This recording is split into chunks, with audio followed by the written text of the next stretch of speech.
नमस्कार दोस्तों, पीसीएस पाठशाला में आप सभी का स्वागत है। और जूनियर टीचर भर्ती जनरल स्टडी की टेस्ट सीरीज चल रही है और यह टेस्ट सीरीज संख्या 24 है। दोस्तों, आज हम भारतीय राजनीति एवं शासन से संबंधित प्रश्न को देखेंगे। तो इसके पहले का वीडियो नहीं देखे हैं आप लोग तो प्लेलिस्ट में जाइएगा, जूनियर टीचर भर्ती जनरल स्टडी नाम से प्लेलिस्ट बनी हुई है। आइए सीधे प्रश्नों पर आते हैं और यह टेस्ट सीरीज संख्या 24 है।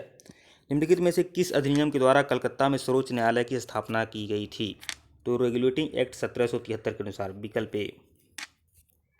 प्रश्न 2 देखिएगा, भारतीय शासन व्यवस्था में प्रतिनिधि एवं लोकप्रिय घटक को समाविष्ट करने का प्रथम प्रयास किस अधिनियम के द्वारा किया गया था?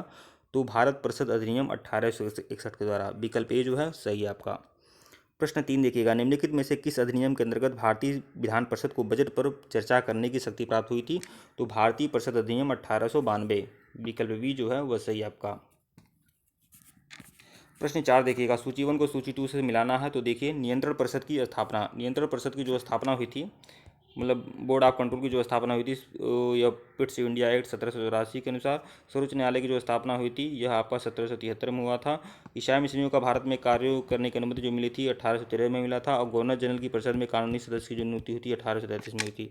इस तरह से आप लोग सम्मिलित कर सकते हैं। प्रश्न 5 देखिएगा, किस अधिनियम के द्वारा केंद्र में द्विसदनीय विधायिका बनाई गई थी? केंद्र में द्विसदनीय विधायिका बनाई गई थी 1919 के अधिनियम के द्वारा। विकल्प सी जो है सही है। प्रश्न 6 देखिएगा, निम्न में से किस अधिनियम के फलस्वरूप बर्मा को भारत से अलग किया गया था? तो गवर्नमेंट ऑफ इंडिया एक्ट 1935 के अनुसार। विकल्प सी। और 1937 में अलग किया गया था। 1935 के अधिनियम द्वारा 1937 में अलग किया गया था। प्रश्न 7 देखिएगा, 1935 के अधिनियम द्वारा स्थापित संघ में अवशिष्ट शक्तियाँ किसको दी गई थी? तो वह दी गई थी गवर्नर जनरल को। विकल्प सी। प्रश्न 8 देखिएगा, अखिल भारतीय संघ स्थापित करने का प्रावधान शामिल किया गया था। अखिल भारतीय संघ स्थापित करने का जो प्रावधान शामिल किया गया था यह भारत सरकार अधिनियम 1935 में शामिल किया गया था। 1935 में। विकल्प ए जो है सही है। प्रश्न 9 देखिएगा, राष्ट्रपति को अध्यादेश जारी करने की शक्ति किस अधिनियम के द्वारा दी गई थी? तो विकल्प बी, भारत सरकार अधिनियम 1935 के अनुसार। बी। प्रश्न 10 देखिएगा, भारत की संघात्मक व्यवस्था निम्नलिखित में से किस देश से ली गई है? संघात्मक व्यवस्था जो ली गई है कनाडा से ली गई है। विकल्प ए जो है सही है आपका।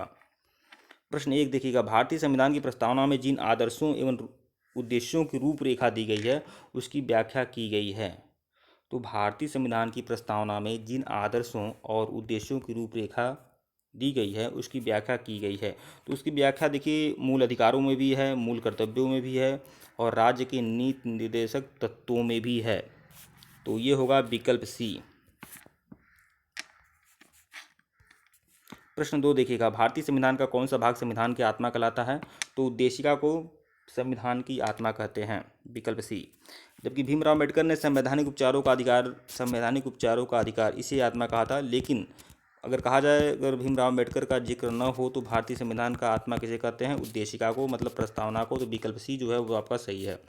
प्रश्न 3 देखिएगा, भारतीय गणतंत्र की 26 जनवरी 1950 को संवैधानिक वस्तुनीति क्या थी जब संविधान लागू किया गया था? तो जब संविधान लागू किया गया था तब भारत क्या था? तो भारत था संपूर्ण प्रभुत्व संपन्न। देखिए, भारत था संपूर्ण प्रभुत्व संपन्न समाजवादी धर्मनिरपेक्ष लोकतांत्रिक गणराज्य। यह था। नहीं, यह आपका समाजवादी तो बाद में लगा है। देखिए, संपूर्ण प्रभुत्व संपन्न लोकतांत्रिक गणराज्य यह था आपका शुरुआत में। तो विकल्प सी जो है वापस सही है। प्रश्न 4 देखिएगा, संविधान में हमारे राष्ट्र का उल्लेख किस नाम से किया गया है? तो भारत और इंडिया के नाम से किया गया है। विकल्प ए। प्रश्न 5 देखिएगा, भारतीय संघवाद को सहकारी संघवाद किसने कहा था? जी ऑस्टिन ने। विकल्प ए जो है सही आपका। प्रश्न 6, हम भारत के लोग शब्द का प्रयोग संविधान में कहाँ किया गया है? तो वह किया गया है संविधान की प्रस्तावना में। तो विकल्प डी जो है सही है। प्रश्न 7 देखिएगा, निम्नलिखित शब्दों में से कौन सा शब्द 1975 में भारतीय संविधान की प्रस्तावना में शामिल किया गया था? तो अखंडता शब्द शामिल किया गया था। यह बंधुत्व, संप्रभुता, समानता यह तो पहले से था। अखंडता शब्द बाद में जोड़ा गया था। तो विकल्प डी जो है सही है आपका। प्रश्न 8, सभी व्यक्ति पूर्णतः और समान रूप से मानव हैं, यह सिद्धांत जाना जाता है। सभी व्यक्ति पूर्णतः और समान रूप से मानव हैं, यह सिद्धांत जाना जाता है। तो यह सिद्धांत जाना जाता है सार्वभौमिकता से। तो विकल्प ए जो है वह आपका सही है। प्रश्न 9 देखिएगा, भारत के संदर्भ में निम्नलिखित में से कौन सा पंथ निरपेक्ष शब्द का सही भाव प्रकट करता है? तो भारत में राज्य का कोई धर्म नहीं है, यही भाव प्रकट करता है, विकल्प डी। प्रश्न 10 देखिएगा, निम्नलिखित उद्देश्यों में से कौन सा एक भारत के संविधान की उद्देशिका में सन्निहित नहीं है? तो संविधान की उद्देशिका में क्या है? विचारों की स्वतंत्रता, आर्थिक स्वतंत्रता, अभिव्यक्ति की स्वतंत्रता, ये 3 है, लेकिन विश्वास की स्वतंत्रता नहीं है भारतीय संविधान की प्रस्तावना में, तो विकल्प डी जो होगा सही है। प्रश्न 1, संविधान के प्रथम अनुच्छेद के अनुसार भारत क्या है? भारत राज्यों का संघ है, विकल्प डी। टेलीग्राम बिल्कुल ज्वाइन करिएगा, टेलीग्राम का लिंक डिस्क्रिप्शन में है। और जिनको भी जूनियर टीचर भर्ती जनरल स्टडी का 7500 प्रश्नों की सारगर्भित रामबाण टेस्ट सीरीज PDF चाहिए, वो हमारे ऑफिशियल व्हाट्सएप नंबर पर संपर्क कर सकते हैं। ऑफिशियल व्हाट्सएप नंबर डिस्क्रिप्शन में दिया गया है। प्रश्न 2 देखिएगा, भारत की देशी रियासतों के विलय में किन 2 व्यक्तियों ने महत्वपूर्ण भूमिका अदा की थी? वह थे सरदार वल्लभ भाई पटेल और BP मेनन, विकल्प बी जो है वह आपका सही है। प्रश्न 3, भारत में संघ राज्यों का प्रशासन किसके द्वारा किया जाता है? संघ राज्यों का प्रशासन किसके द्वारा किया जाता है? तो विकल्प ए, राष्ट्रपति के द्वारा। 1948 की सरकार द्वारा भाषाई आधार पर राज्यों के पुनर्गठन के विषय में परीक्षण हेतु नियुक्ति भाषाई प्रांत आयोग के अध्यक्ष कौन थे? तो इसके धर आयोग बना था 1948 में, जो भाषाई आधार पर प्रांतों का गठन करने की बात की थी 1948 में, इसके धर आयोग, विकल्प सी। देखिए, उन्होंने बात नहीं की थी, उन्होंने यह नहीं कहा था कि भाषाई आधार पर राज्य बनने जाएं, लेकिन यह इसके धर आयोग इसीलिए बना था कि भाषाई आधार पर राज्य बनने चाहिए या नहीं बनने चाहिए, 1948 में आया था ये। प्रश्न 5, राज्य पुनर्गठन आयोग ने 1 नवंबर 1956 को कितने राज्यों और कितने संघ राज्यों का गठन किया था?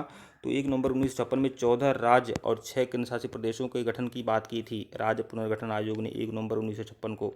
आइए देखते हैं, तो 14 राज्य और 6 केंद्र शासित प्रदेश, मतलब विकल्प ए जो है वह आपका सही है। प्रश्न 6 देखिएगा, नए राज्य के गठन की शक्ति किसमें निहित है? नए राज्य की गठन की शक्ति किसमें निहित है? तो वो है संसद में, विकल्प ए।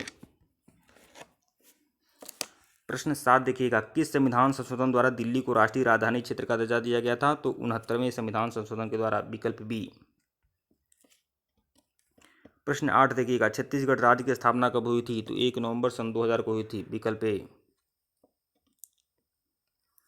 प्रश्न 9 देखिएगा, भारत में कितने संघ राज शासित क्षेत्र हैं? भारत में 7 संघ शासित प्रदेश हैं। संघ शासित प्रदेश कितने हैं? 7, विकल्प बी।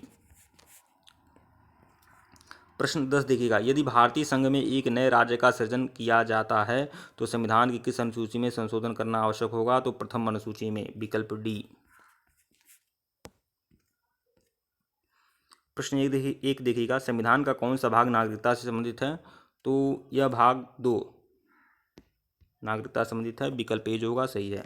प्रश्न 2 देखिएगा, भारतीय संविधान इनमें से कौन सी नागरिकता प्रदान करता है? तो एकल नागरिकता प्रदान करता है भारत का संविधान, विकल्प बी। भारतीय संविधान नागरिकता प्रदान करता है जन्म के आधार पर, निवास के आधार पर, देशीकरण के आधार पर या उपयुक्त सभी के आधार पर? तो उपयुक्त सभी के आधार पर, विकल्प डी। प्रश्न 4 देखिएगा, किस देश में दोहरी नागरिकता का संबंध सिद्धांत स्वीकार किया जाता है? तो कनाडा में दोहरी नागरिकता के सिद्धांत को स्वीकार किया जाता नहीं, कनाडा ने संयुक्त राज्य अमेरिका में स्वीकार किया जाता है, तो विकल्प डी जो होगा वह आपका सही होगा। प्रश्न 5 देखिएगा, निम्नलिखित में से किस स्थिति में किसी भारतीय नागरिक को नागरिकता समाप्त हो सकती है?